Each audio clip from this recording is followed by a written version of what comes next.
He's a soldier who never strikes first. He's a warrior who wasn't going to take on one more war. What do you think this man is? God! Oh, God, would have mercy. He won't. But they forced him to come back to save his only friend. When they dared to draw first blood. Why must you do this? Because he do it for me. Rambo 3. All right, welcome to the Action Martial Arts Power Hour. This is Alan Goldberg's brainchild. He brings the best of the best to this show to talk about everything martial arts related, and even more so. And again, a lot of times we don't know what we're doing, but it turns out to be pretty awesome at the end of the day. Let me bring Alan on. Alan, the floor is yours. We never know what we're doing, but it all turns out good, right? For the most part, we don't. Thanks for everyone for being here again. The show is really gaining a lot of popularity. We're getting some great things going. We got great people we're working with. My guest list literally is about 50 names. People want to be on the show all the time. So we're trying to do the right thing with everyone. Yep. But we have a special guest tonight, which let's just say Sheldon Lettich, he's done so many things in the martial art field. He's not a martial artist, but he wrote a script which was made very famous by him, by a wonderful storyteller named Frank Dux. Okay, and Sheldon, other than what Mr. Duke said, is not his stenographer. It is the writer of the script Bloodsport. And we've been having a lot of controversy with Don the Dragon, and we've had some controversy with many other people that Frank keeps acting that way. And you too, there's a lot of controversy. We don't know what's going on there. Yeah, but we're going to let Vinny tackle that when he comes on. So. But you know what? You know what the funny thing about it is? I put the challenge out for him to come on the show. We gave him the opportunity that we were making money. We had the opportunity that we were going to let him bring on 2 people with him. We were going to bring 2 people on, and we were going to have the show. And he just said he can't do it because he thinks it's an ambush. So I said back, how could it be an ambush if you're going to be telling the truth? Yeah. The truth will never be taken down. If it's the truth. And let me just say something. On this show, we don't ambush people. You come here to talk about things. You know, this is for the community. So if you're going to come on and you have something to say, you know, you talk about it. It can be a healthy discussion. You know, politicians talk with each other. They have meetings. You may not get along, but you can have a civil discussion.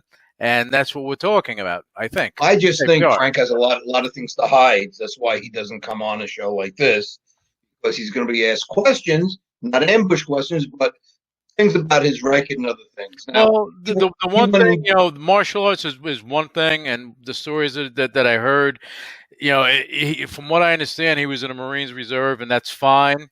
But don't say that you were this, that, and did all this stuff. No. That you were at war, you're a combat vet, and all this other stuff. Because I take that personal, okay? And you can't say that stuff. You just and can't. It's been checked out 50 times already, and there's nothing there. But I don't want to go on. I just want to say the video made between him and Don Wilson in 3.5 weeks already is over 150,000 people already have watched that video. So it's known. People are looking, and we're just sitting here laughing that he put his foot in his mouth again. Yeah. So Frank will not come on the show. We had to wind up finishing that. He won't come on the show. In my opinion, he's a little bit of a chicken. Okay. Someone said to me, "Oh, you know, maybe Frank Dux will sue you." Well, we'll lose in a court of law because we're just telling the truth of what we know. No one is lying about anything. We're telling the truth. Even the book called Stolen Valor was an award-winning book. Everything in there was vetted by FBI and other people. So there's nothing in there that's phony.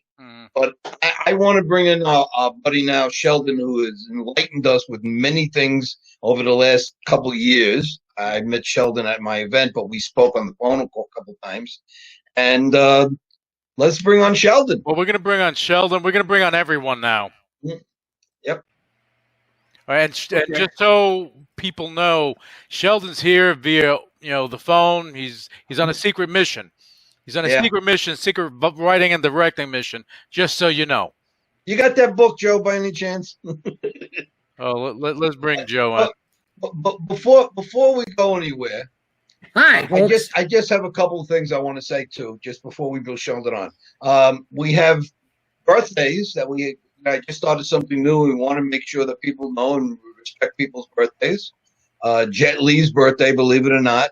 Troy Ruiz, Peter Tacali, John Marione, Floyd Mims, my sister Barbara, Archie Rulin, and Mike Bergerton.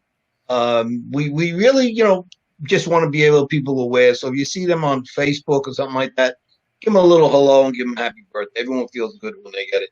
I got last year over 800 people. It was a little crazy. People love you, and happy birthday to everyone that was mentioned. Hope you guys had a fantastic day. But you know the funny thing. I just want to go one thing. When we put the videos up on we don't even put it on Facebook yet. We just put it up on YouTube. Mm-hmm. Okay. Within the half hour, we have 3 to 4 thumbs down. And that is not people that have seen it on Facebook. That's got to be Frank Dux and his band of merry men that are waiting for it to go on to put it a thumbs down. Well, you know something? We love it. Yeah, we love it. And you know something, Alan? I have to say it like with Frank Dux. Look, I mean, if he's willing to come on, it's not going to be an ambush. You can have a conversation, and if you're looking to discuss what you've done, fantastic. But you gotta be willing to do that. If not, I mean, this is not the Roe show, and I saw that too. It's not a James Bond deal. It's a conversation within the martial arts community. So you have to have a little honesty. You know what I mean? Yeah, definitely. All right, let's bring our buddy Sheldon on. Sheldon, you there? I'm here. Hey, there we go. Special mission, Sheldon. Special mission. How are you, Sheldon? Well, listen, it's great to have you on the show. We're bringing so many interesting people on here, and my co-hosts are just great with people. They work well. We have the comic relief, the historian. We got everything going on here. But again, we have no idea what the hell we're doing. I know. Now we got Secret Agent Man with us, so it becomes very interesting. Sheldon is a very accomplished writer and director, producer. He's done tons of things out in Hollywood. And actually, I don't want to use that word, but he was kind of the right-hand man of Jean Claude Van Damme, making sure things were straight with him. And, Sheldon opened up a lot of things to me about Van Damme. And I'm going to put our guy Joe on it right now. We got to, we got it close to about. Basically, when it comes to Van Damme, I directed 4 Van Damme movies. Right. And I've written or co-written or did rewrites on about a dozen scripts of his movies, starting with Bloodsport. Bloodsport was the first one.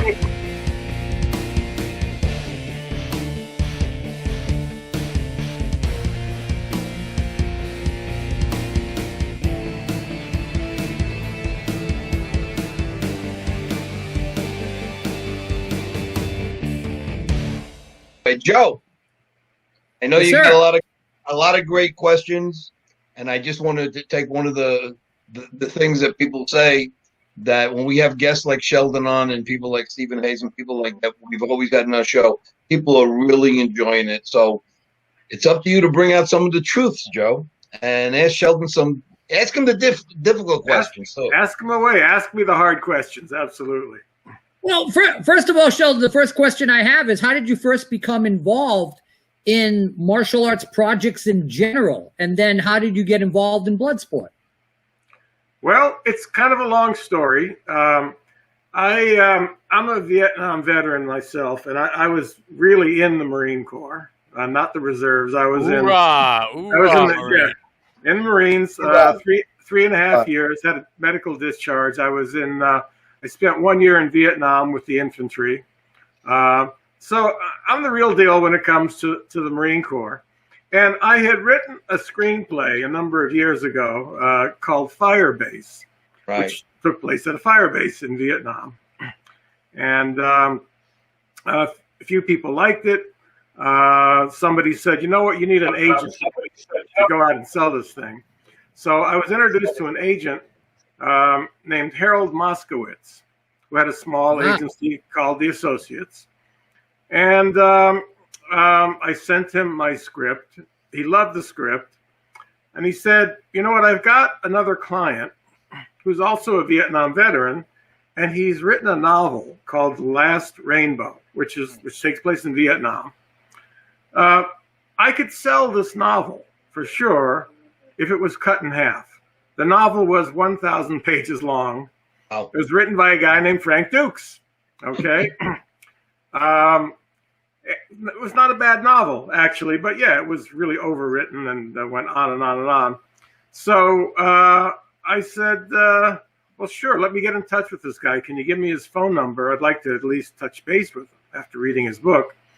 So we did that. I called Frank, and we talked on the phone, and then he invited me to come to one of his dojos. I think he only had one at the time. It was in North Hollywood.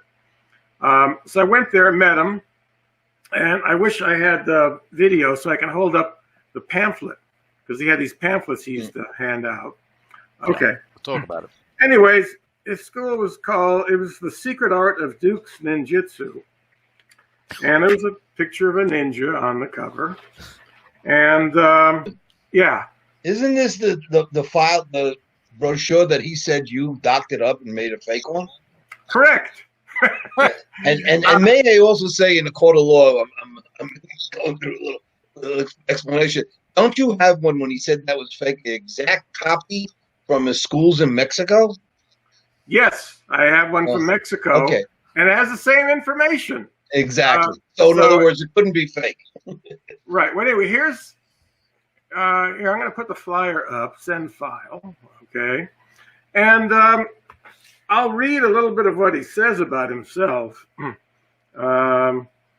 Achieved fame and recognition as a leading expert in self-defense.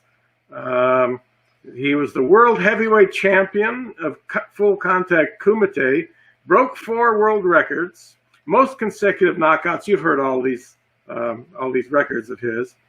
And he also says here that he became one of the most decorated veterans of the Southeast Asian conflict, gaining awards for valor and self-sacrifice in clandestine operations behind enemy lines. Sheldon, but wasn't Frank only 19 years old then? No. Frank, basically, if you look at the dates, first of all, he entered the Marine Corps. He was in the Marine Corps, but he was in the reserves. He wasn't telling us. He bought the back seat of the car. Right. Now I hear you guys real good. Okay.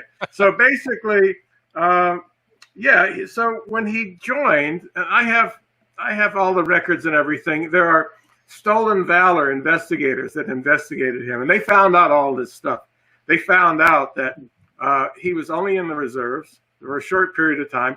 He was no intelligence expert. He went on no missions. He never left Camp Pendleton.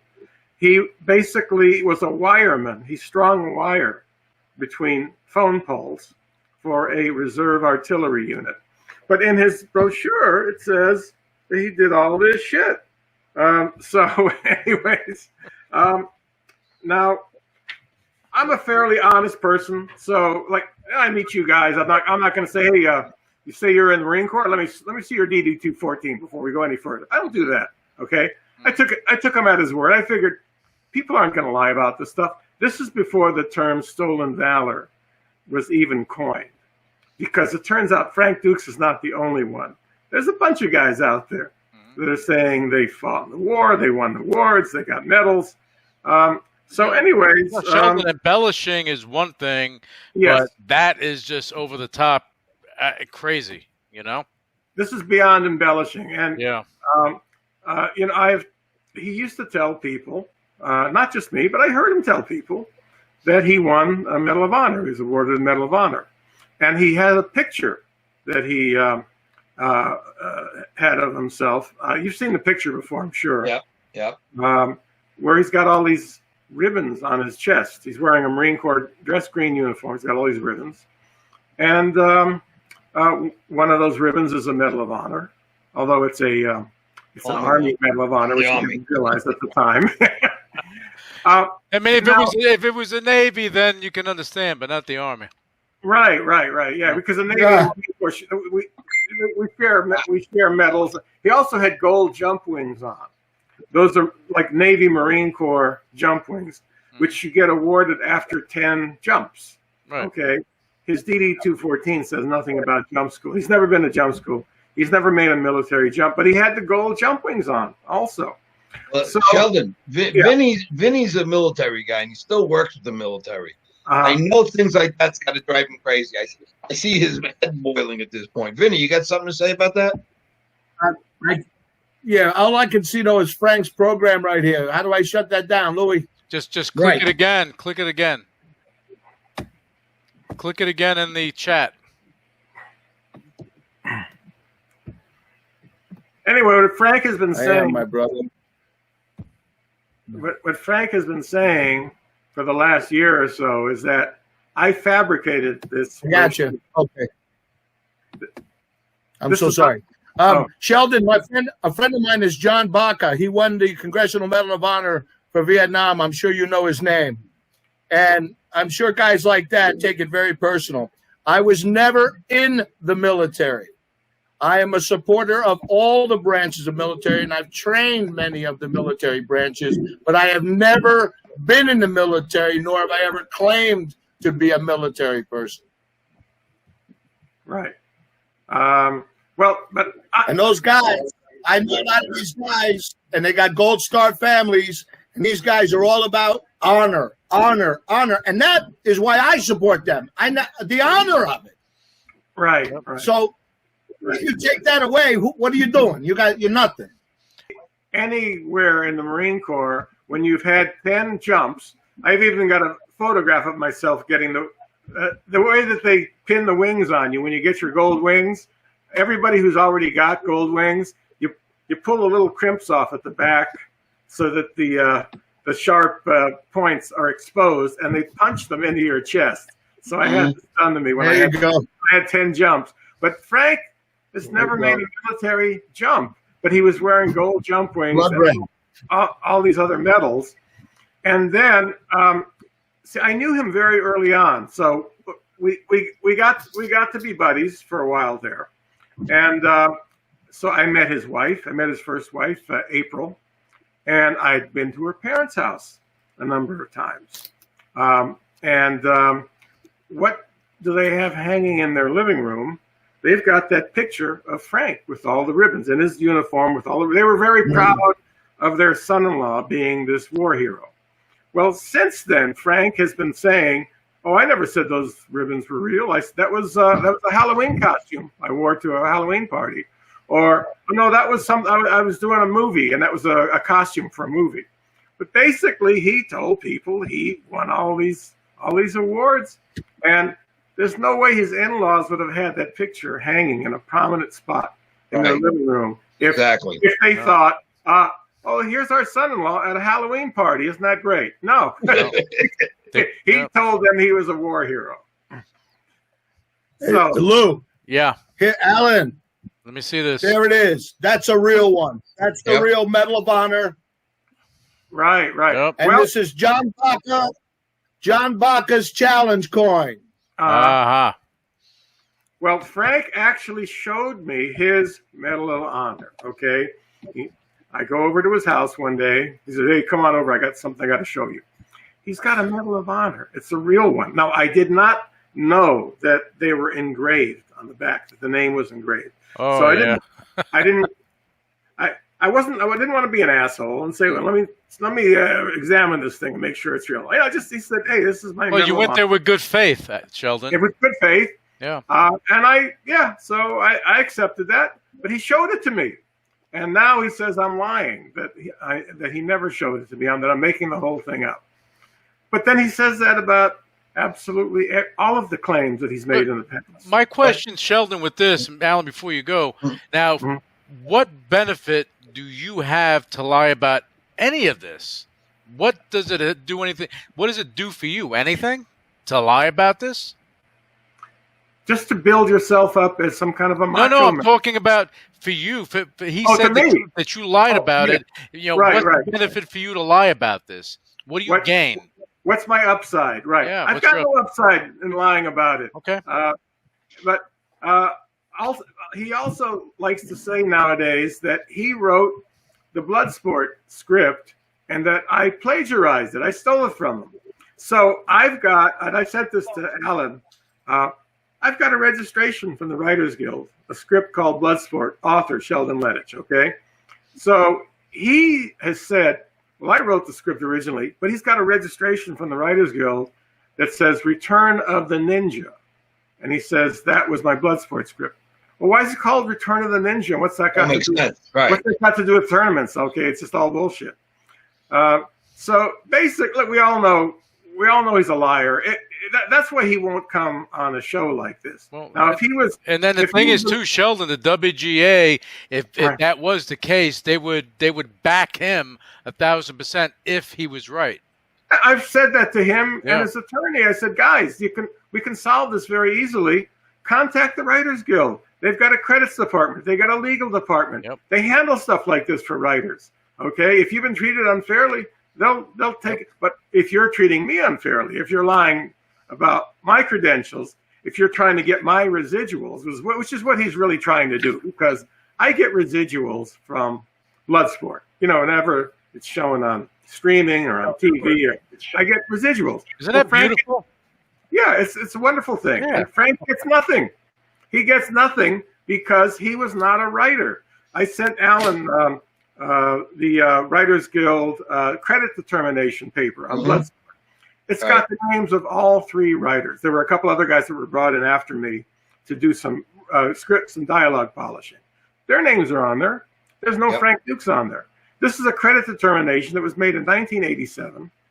And there's a date on the document that says, if you have any objections to these credits, you've got until such and such a date in 1987. And after that, they're final. Mm-hmm. Well, Frank, if you had a problem, why didn't you object before it ran out? Why are you objecting now in 2020, 2021? Why didn't you say anything back in 1987? When Canon first announced the film, I've also got ads for the very first ad that they ran for Bloodsport in Hollywood Reporter. It says written by Sheldon Lettich. Well, Frank, you saw that. Why didn't you object? Why didn't you go to the producer and say, hey, how come my name's not on there? Because you didn't write any damn thing. That's why. You're just running your mouth. He was just running his mouth about these stories and showed me the article in Black Belt magazine.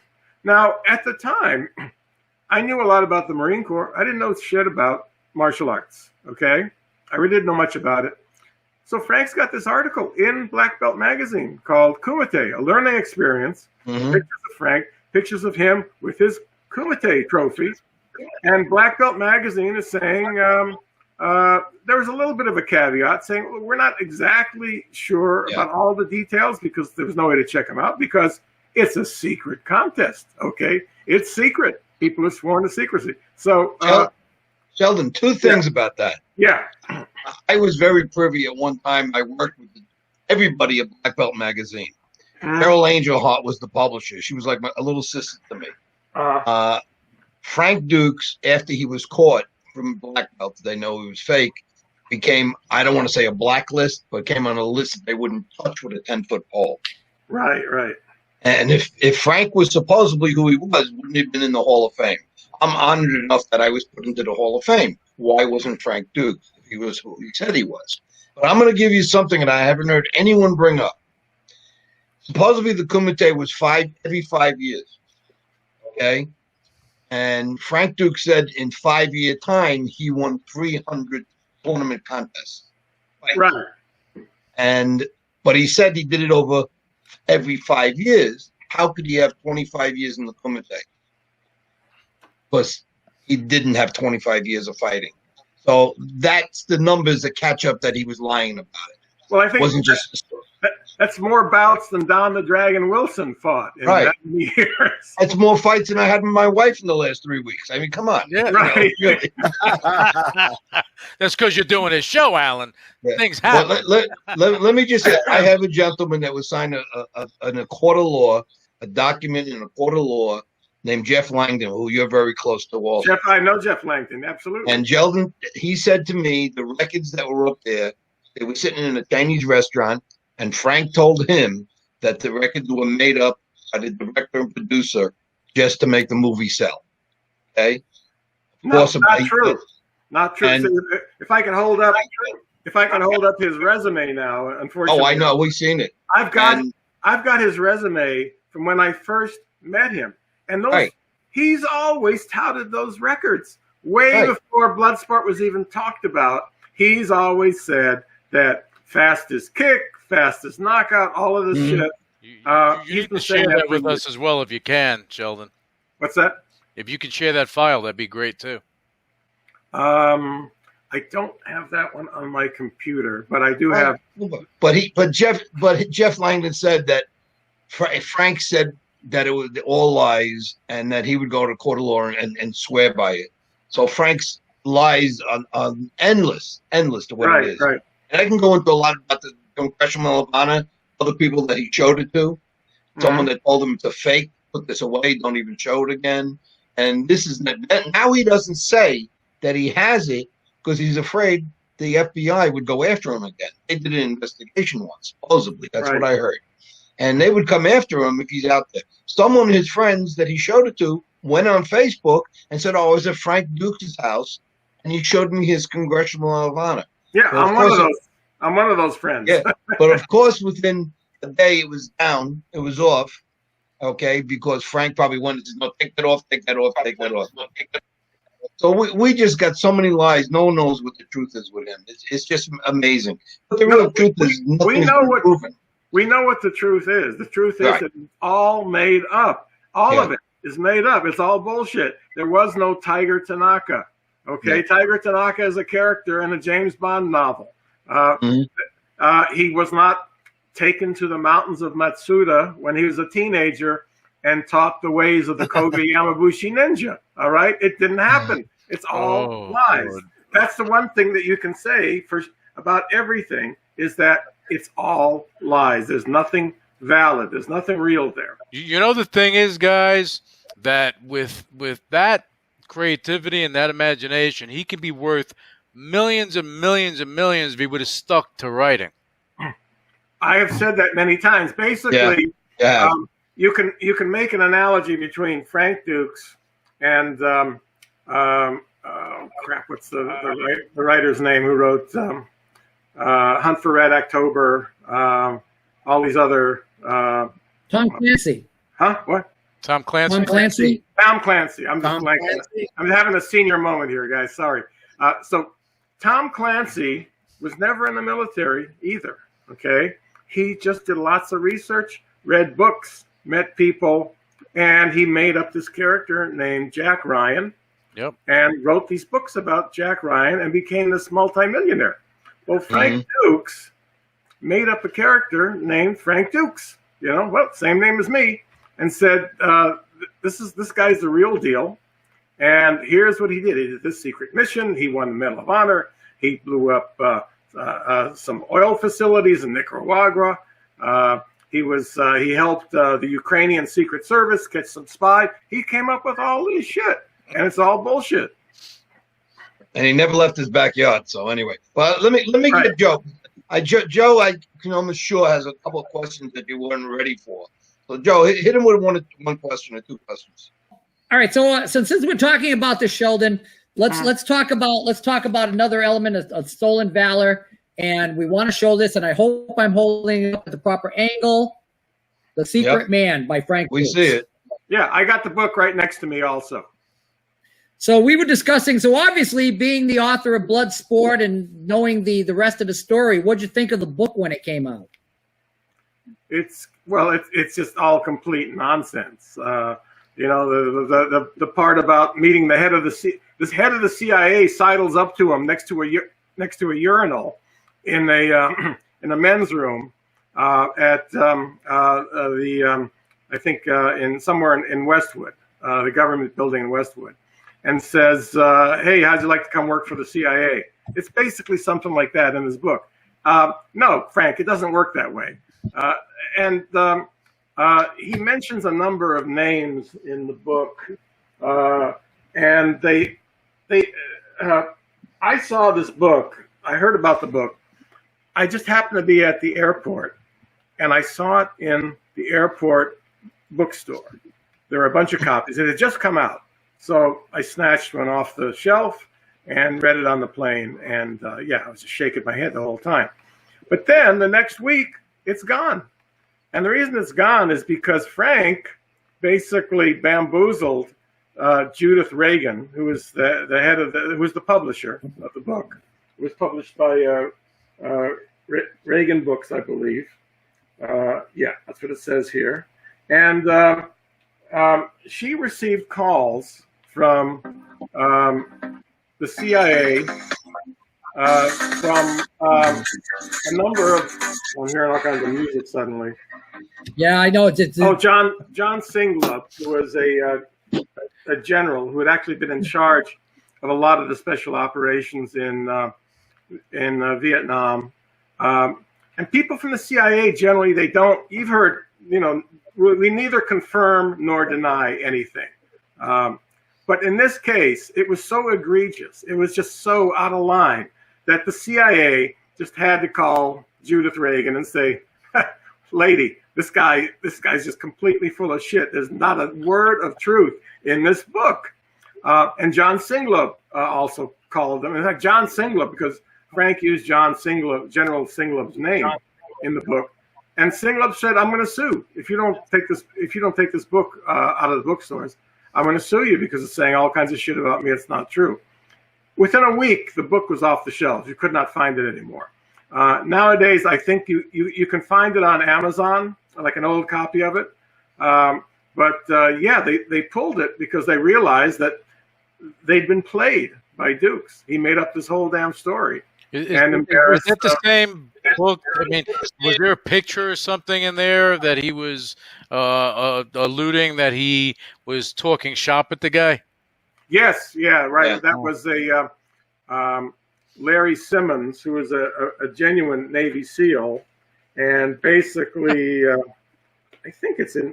It's like jumping. It's like having a photo bomb and saying, "Hey, this is my best friend." Exactly. That's exactly what he did. Wow. I think the book agent hooked him up with this guy, Larry Simmons.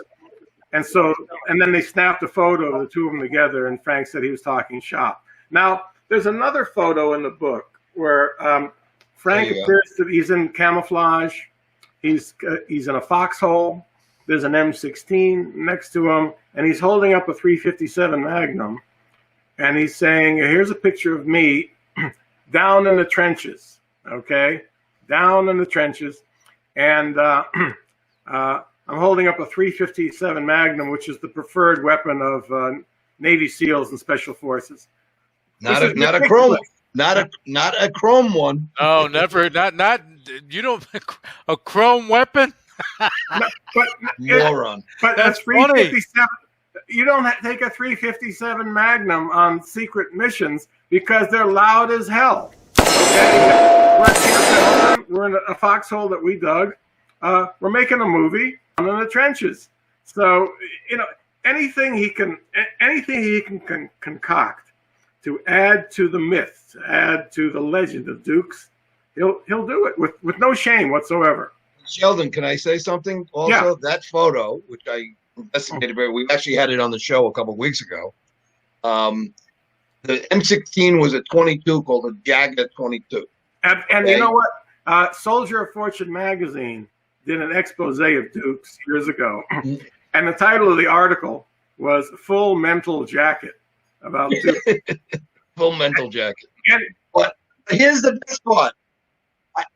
I don't understand how the military used Radio Shack walkie-talkies. I can't understand it. Yeah. So we basically had movie set walkie-talkies. We had fake M16s because we were making a movie. And Frank is saying this is the real deal. And the guys at Soldier of Fortune magazine, they know the real from the bullshit. Sure. And they said this is bogus. These are 22s. This is not an M16. This is not a communication device that the military would use. So they did this expose, and then Frank sued them. They called him out. He fucking sued them. Okay, and he tries to make it sound nowadays like he won, but no, it was thrown out of court because basically Frank was saying they did it with malice. They were trying to hurt me, and the judge said, there's no way you can prove that they did it with malice. I'm throwing this out. So he threw it out of court. Frank's never won a court case.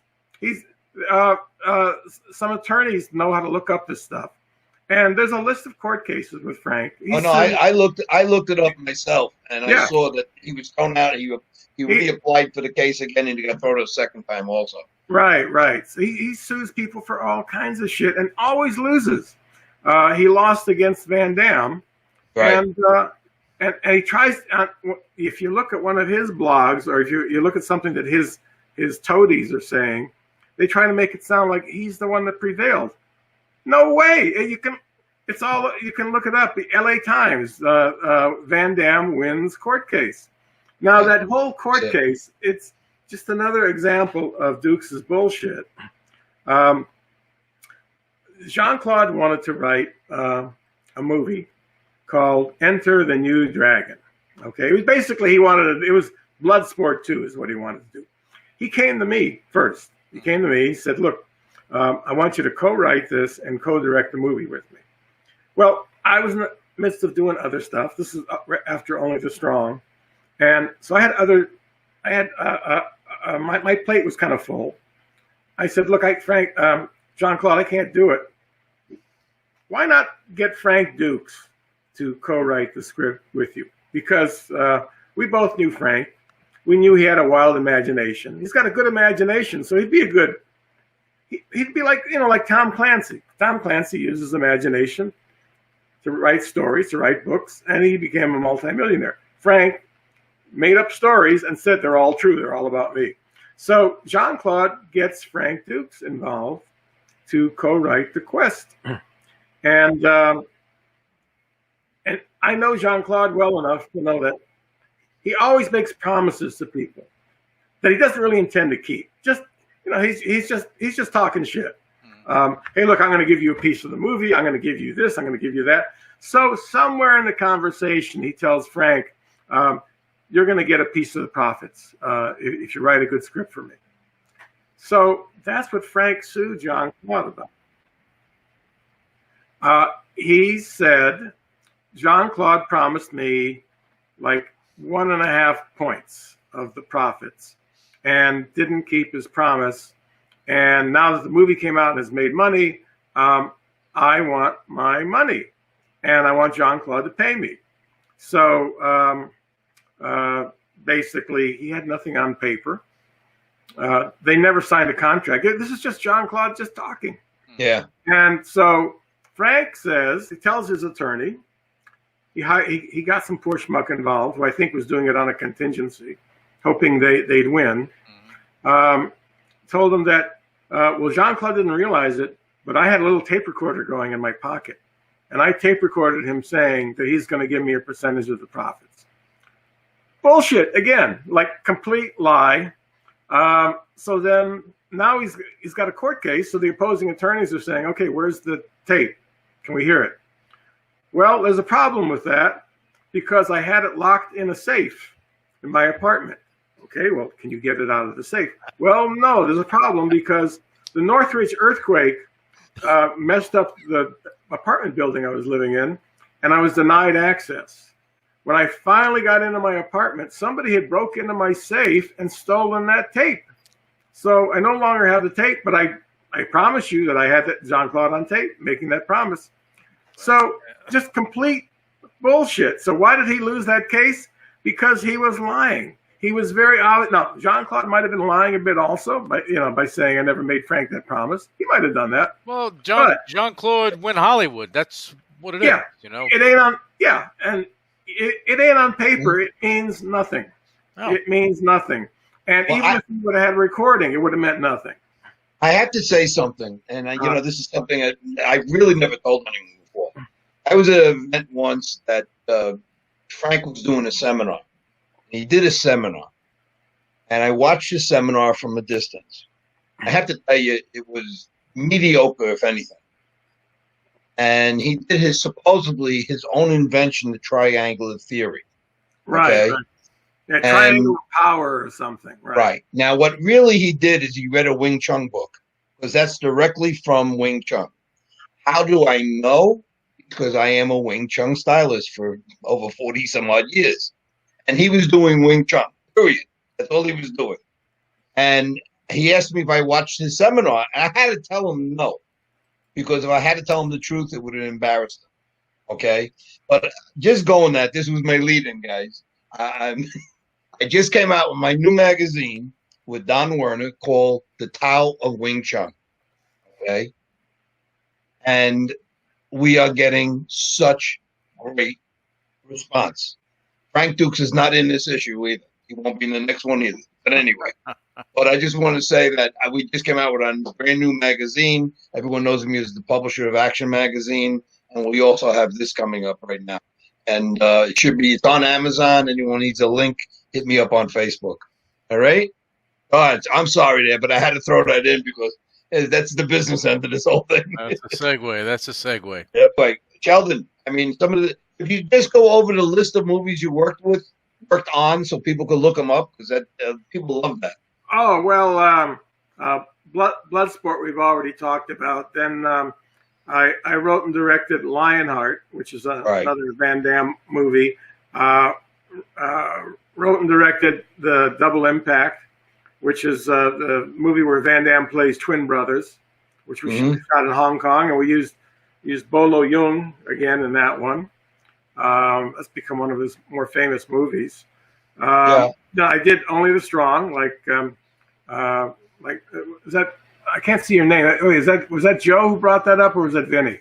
Joe brought it up. Joe brought it, huh? Or Vinny. Vinny brought it up. Vinny brought it. Okay, so Vinny. So I did Only the Strong. By the way, I can get into a whole Frank Dux story about Only the Strong, because I hired him to be our fight choreographer, and he was just a complete no-show disaster. He was always off doing something, never on the set, never helping us. I had to fire him.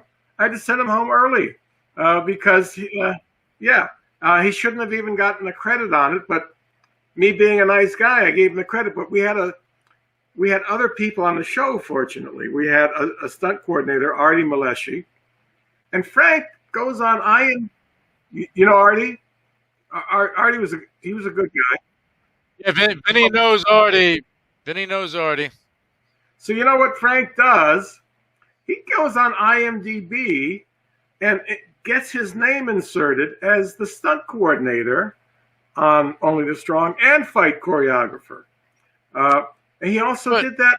He did that on Double Impact also. He was never on the set, never spent one day on Double. But don't they verify that, Sheldon? Apparently they don't. Oh. If you're a member, you're able to get into your own page. Right.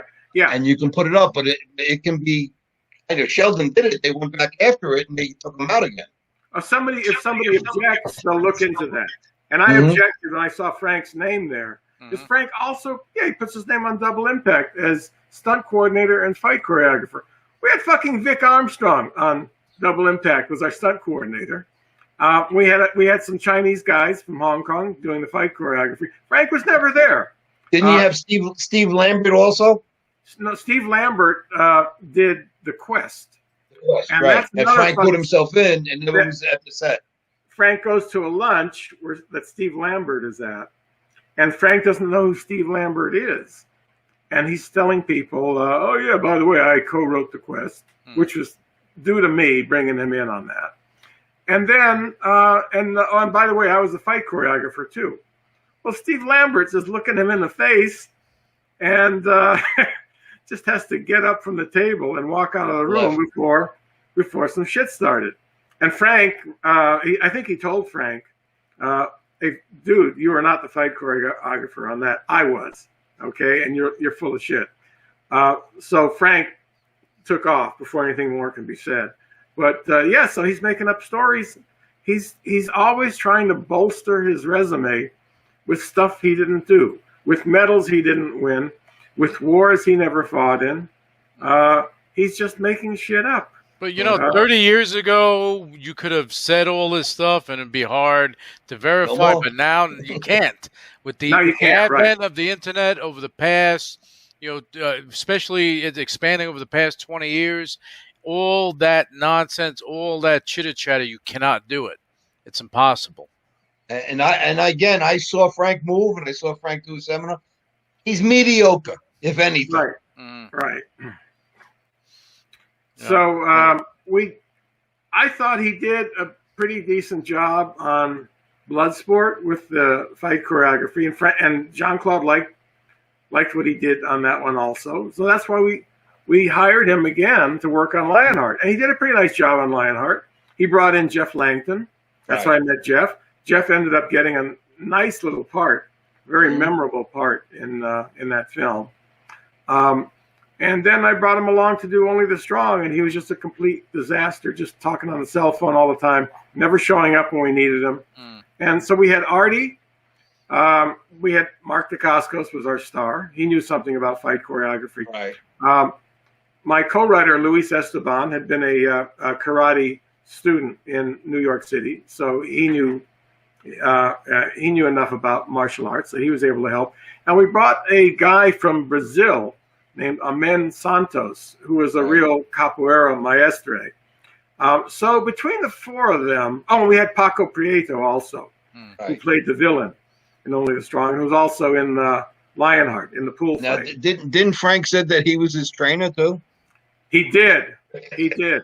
And he said he was his black belt, that Paco was one of Frank's black belts. So I call up Paco and I say, by the way, do you know that Frank is saying that you're one of his black belts? And he pretty much flipped out about that.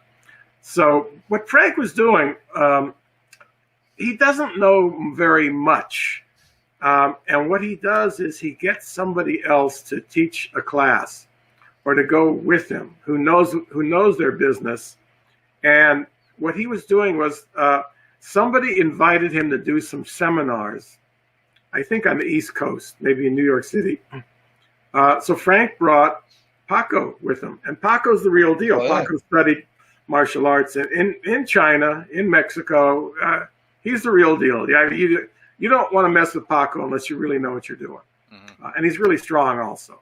So he brought Paco along. So he had Paco teaching the classes. Frank would introduce Paco. Frank would get paid.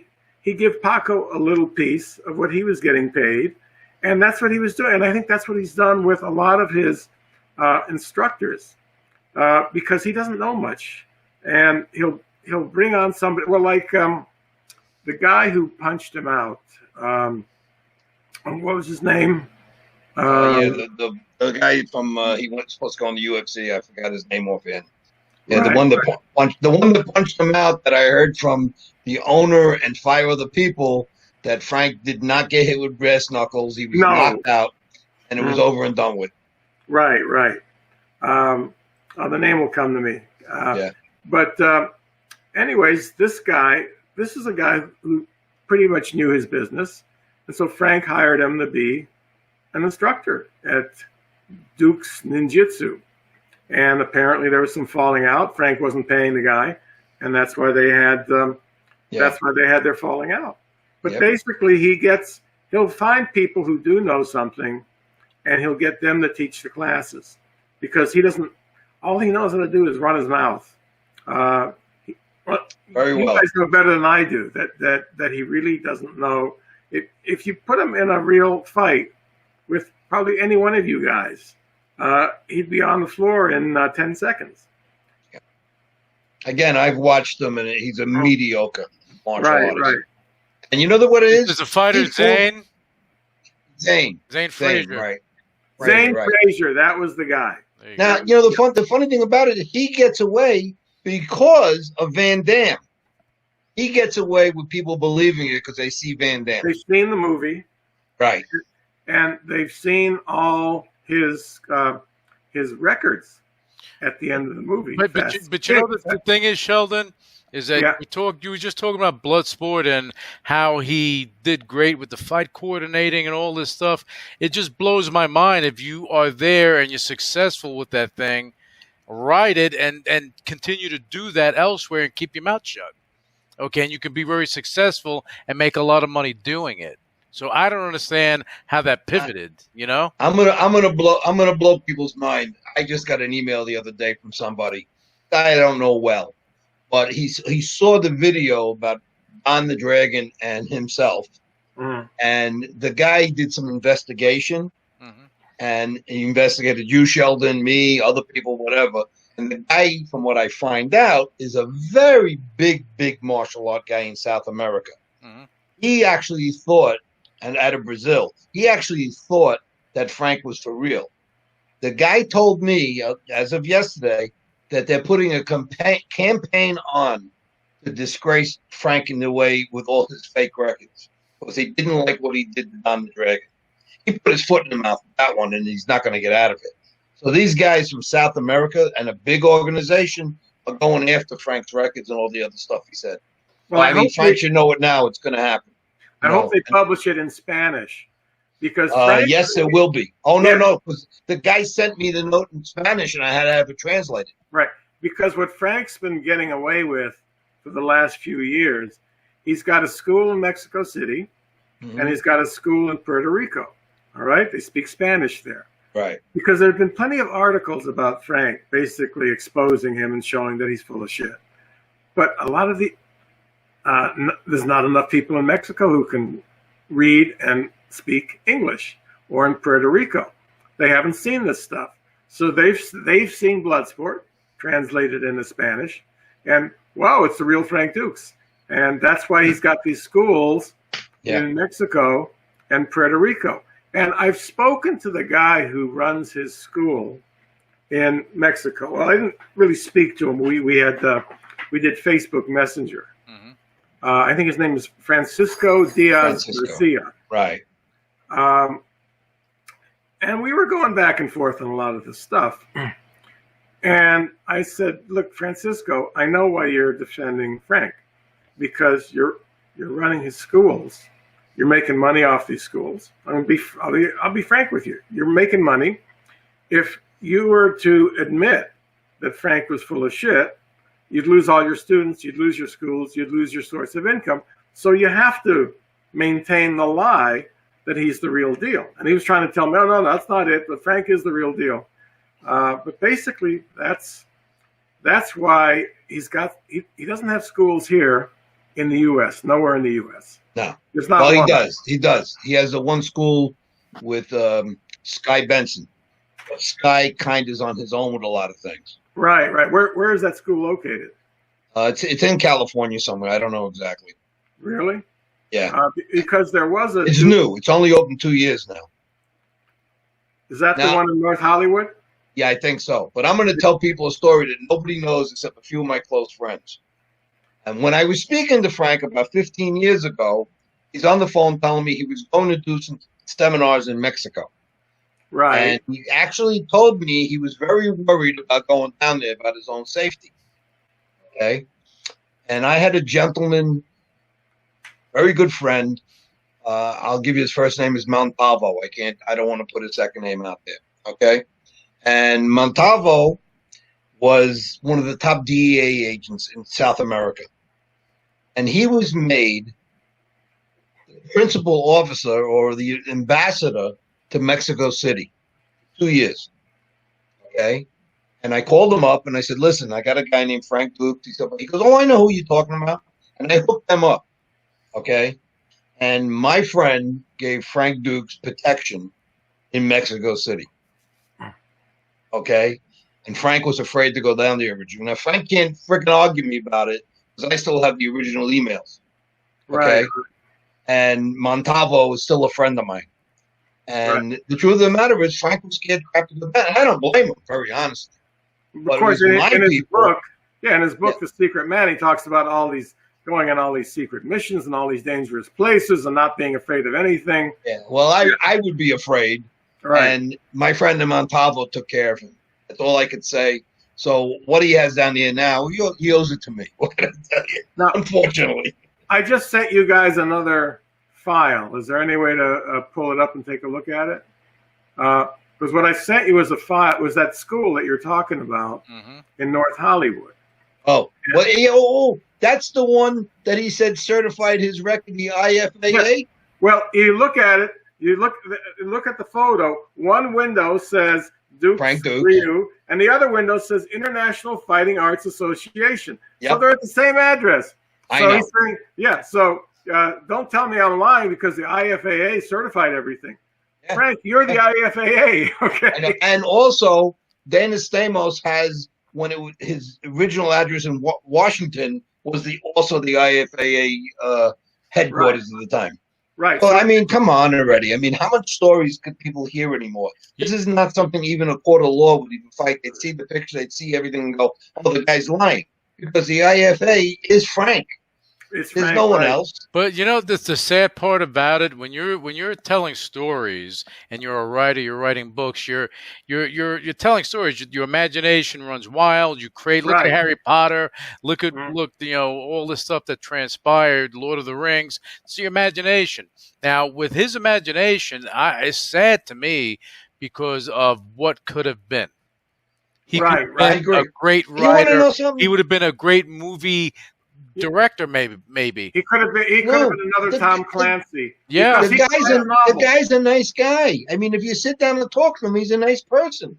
But he never told me too much of his bullshit because he knows I would have told him he's full of shit. Mhm. Okay? So, but I heard him telling other people stuff. Right. So he always backed away from me telling it because, you know, you guys know me, right? I'll tell you, go screw yourself. You're lying. Oh. So, Well, you call bullshit. Sheldon, we got about another 5-10 minutes. Hit us up, buddy. Just ask me any questions. All right, so you did those movies with Van Damme. What else did you do besides working with Van Damme? What other Then movies? I co-wrote Rambo 3 with Sylvester Stallone. Oh, did you? Yes, I worked with Stallone for a couple of years. I also wrote a French Foreign Legion script for him. So there's Only the Strong. You got that one. I did a movie with Dolph Lundgren in Israel called Last Patrol. I did a movie with Van Damme and Charlton Heston in Israel called The Order. Oh, wow. So I've made a few movies in Israel. I've spent a lot of time in Israel. Really, really wonderful place. Made a movie with Jean Claude called The Hardcore, which we shot up in Vancouver, where he played a bodyguard. So I had him and Vivica Fox.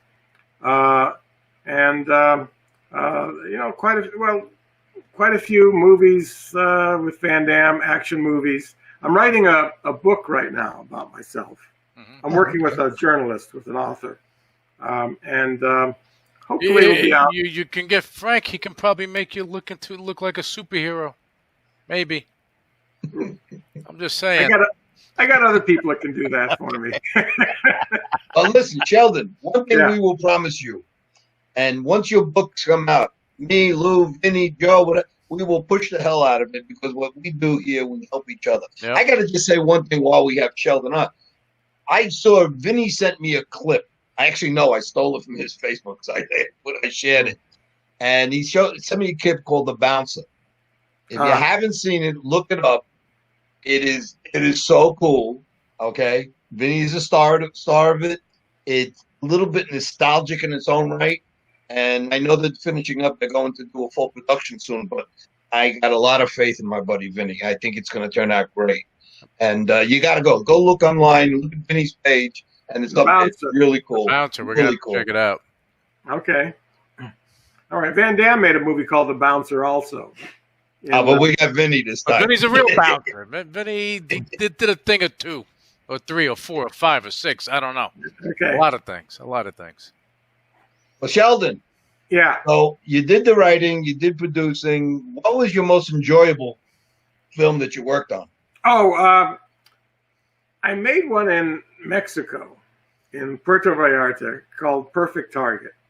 And it starred Daniel Bernhardt. Daniel is the guy who took over in the Bloodsport sequels. He's the guy that starred in the Bloodsport sequels. Okay. Bloodsport 2, 3, and 4. We had a few other names in there, but we shot this movie there in Puerto Vallarta, and that was a fun experience. I must say, I had a real fun time. Not a bad place to film. No, not at all. It's basically a resort town, and I was there for a few months and had a blast. Now, the movie itself, I don't think it turned out so great. It's not It's not one of my top movies, but it's got some great action in it. Mm-hmm. The guy actually, the guy who directed the John Wick movies, Chad Stahelski, was my fight choreographer on that one. So we've got some great fights. We've got some great action scenes, that was a fun experience. I had Double Impact was not fun. We had too many producers. They're all bickering with one another. The movie turned out great. That doesn't mean we had a great time making it. There was a lot of acrimony on the set. Right. Lionheart, a lot of acrimony also. But which was the film that you enjoyed the screen debate, the most? So what went on the screen? What went on the screen? It's hard to say. It's like asking me who's my favorite daughter. I got 3 daughters. Which one do I like the best? Okay. All right. I got 3 dogs. I can't tell you which one I like the best, but Only the Strong seems to be a real favorite. There's a lot of people that love that movie. That was one about capoeira. That was the first movie that Mark Dacascos was the star in. Right. So we had Mark in that. Yeah, we had his mom. We had his mom on last week too. She was great. I met her at one of the screenings of Only the Strong, and so she looks at me and she says, "You look like you're too young to direct a movie." And I say to her, "You look like you're too young to be Mark's mother." She looks. Believe it or not, she was not 78 years old. God bless her. Really? Yeah. And 78. She looks terrific. Yep. But this is a few years ago. She looked even better. And again, she looked like she could be his sister, not necessarily his mom. So he was a real delight to work with. And the thing about Mark, he's not as big a star as Van Damme, although he's been doing a lot of cool stuff lately. He's one of the John Wick movies. Mark knows how to do everything. Like Van Damme is good with the kicks and the punches. You put a weapon in his hand, he doesn't know what to do, unless it's a gun. Because a gun, that's easy. You just point and shoot. Anybody can look cool firing a gun. But like knives, sticks, martial arts weapons, can't do any of those, and doesn't do any of those. And basically, if he's got to use a weapon, we got to put in a stuntman to do the doubling. With Mark could do the acrobatics. Oh, sure. Yeah. He's amazing at he studied capoeira with this guy Amen, and he could do. Well, have you seen the movie, Alan? No, but I heard a couple. Oh yeah, check it out. Check it out. Well, one thing I heard a rumor though. That Mark asked Frank to get off one of the sets and asked him not to come back. That was on Only the Strong. Okay. Yeah. All right. So no, we got so sick of. Actually, Mark is not the one who. Mark asked me, "Hey, he knew Frank was a friend of mine. He didn't want to be too pushy, but everybody was complaining about Frank. This guy's not doing shit." And Mark complained also.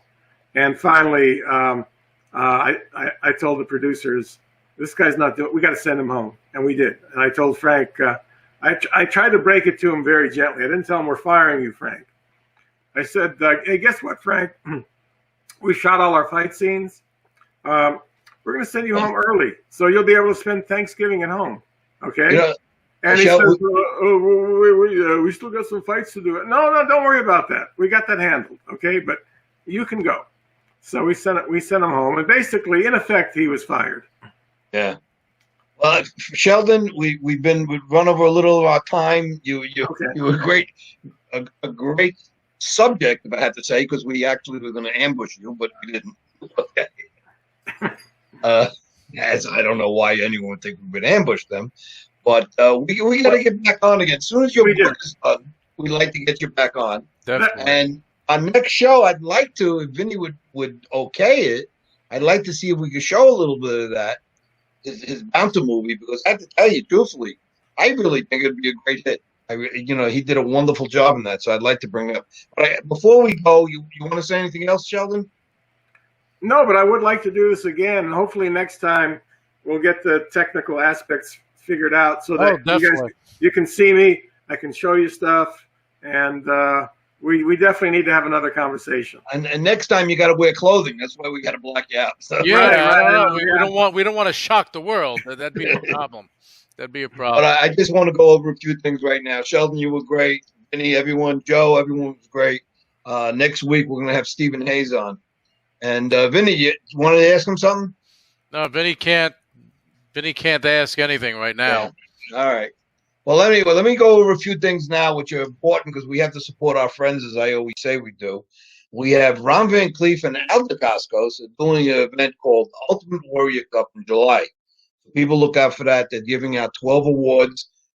I was graced as being one of the people they're giving the award to, one of the 12, so I'm very honored by that. We also have Expo 15 coming up June 12th, Atlantic City from Seafood Cliff. Again, look on Facebook, you'll find it.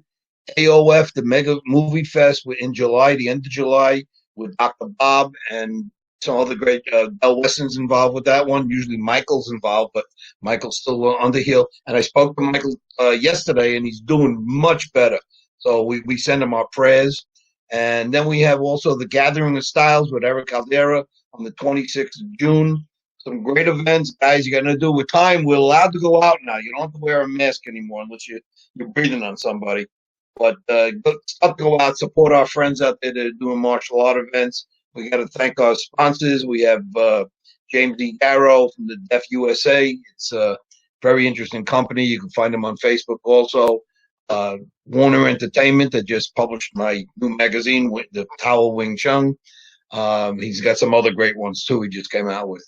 We have Shaolin Brand, Vero Hive, especially. We have to always thank because they're doing a great job for us with our friend Lou. And then again to next week, Sheldon, thank you. Lou, thank you. Vinny, Joe, I know you're not here right now, but we love you. And we want to see everyone come back next week. God bless you all. Thank you.